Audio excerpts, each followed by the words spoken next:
In this video, I want to discuss three things which I have noticed over the last 38 years, quite frankly, as a self-employed person. Three things which I believe are absolutely critical to your success and are universal across industries, across businesses, across professions and so on.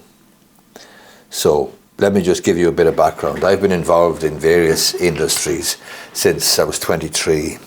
I'm self-employed since 1986, of 38 years now of self-employment in various industries, including retail, investment, property construction, online business, and now in the legal profession. And over those years, I have come to recognize that there are three things which I believe are absolutely critical to a person getting on well and succeeding, whether they're in business and regardless of the business or profession, or perhaps even in a career. I think these three things will serve you really, really well. And recently I've got a trainee solicitor here in the office, Jennifer, and she's shadowing me, and I'm obviously helping her as best I can, and I'm sharing meetings with her. But sometimes I'll be thinking afterwards whether a particular meeting or what I said made sense or not, and so on. So I've been considering various bits and pieces which I believe are absolutely vital and of huge assistance in succeeding, as I say, no matter whether you're in a career or in a business or in a profession or whatever. First thing is attitude. I believe that the attitude that you adopt is absolutely vital to how you get on in your career or in your business. You can choose your attitude, you can choose how you respond to circumstances, you can choose to have a positive attitude, an attitude of curiosity, an attitude of learning, an attitude of progressing, an attitude of doing something repeatedly but a little bit better each time, maybe 1% better, and that way growing. Or you can choose an attitude of whining and whinging and blame, and looking to blame other people, looking to blame other organizations, looking to blame, you name it, the weather, the EU, builders, banks, big corporate, big pharma, big IT, you name it. There's any number of targets you can choose if you have a whingy, whiny attitude. You can blame all sorts of people and all sorts of things as to why you are not progressing and not doing as well as you thought you might do or as you believe you're entitled to do. But my belief is that you can choose your attitude, and you can choose to have a positive attitude, or you can choose to have the whiny, whinging attitude.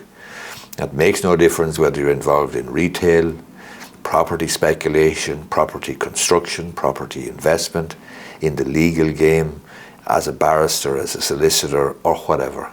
I think if you have a good attitude, you have a good chance. You're in the game, and you'll stay in the game for longer.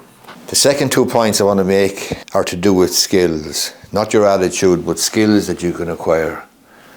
And the first area where you can acquire a skill, which I believe is universally helpful and universally applicable across industries, across professions, in your career, etc. And that is your ability to negotiate. In my legal profession now, when I'm dealing with property, when I'm dealing with family law, when I'm dealing with litigation, when I'm dealing with employment issues, when I'm dealing with rows about wills or disputes about probate, all of these areas can be sorted out by negotiation. Good negotiation skills are absolutely critical.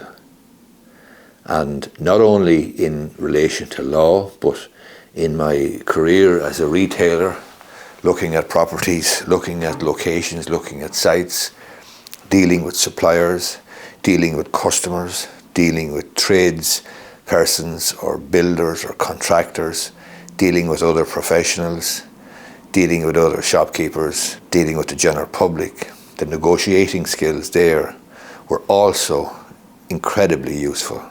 So take those negotiation skills and apply them to investment property, to construction, to, as I say, retailing, to law. I've given you examples. Those negotiation skills are of massive, immense value. And yet they are the same skills which I say from buying a shop in 1986 when I was 23 years of age, negotiating for that property, the exact same skills that I use now if I'm in, for example, the law library or in the forecourts at the law library, negotiating a settlement in an employment dispute or in a family law dispute or in a litigation, a personal injury claim or whatever. Negotiation skills are critical and they are universally applicable. And the third set of skills, or the second set of skills, and the third area of which I believe is universally applicable across the board, is communication skills. Your ability to communicate well, to communicate clearly with the audience you seek to communicate with, the audience you seek to serve, the audience you seek to persuade. Skills involved in communication are of immense value and immense importance. And so many people in so many businesses, in so many professions, in so many walks of life are poor or average communicators. If you can develop your communication skills, your ability to tell a story, your ability to communicate with your audience, that skill is of tremendous value and is, like the negotiation skills and like your attitude, universally applicable. So you can be a school teacher, you can be a solicitor, you can be a barrister, you can be a retailer, you can be a property investor, you can be a builder, you can be what you like, an estate agent, etc. If you can develop your communication skills and communicate well and easily in language that your audience understands, well then you have a huge advantage over your competitors.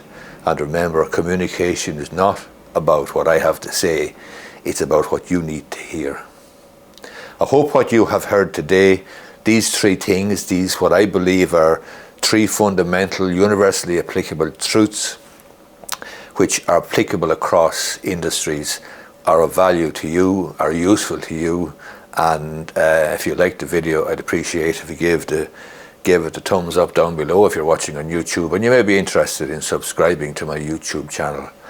If you are, just hit the subscribe button down below. You may also be interested in my podcast, the Irish Law and Small Business Podcast, and if you're listening to this on that podcast, I would appreciate if you left a review on Spotify or iTunes or wherever you might listen to your podcasts. Thanks a lot.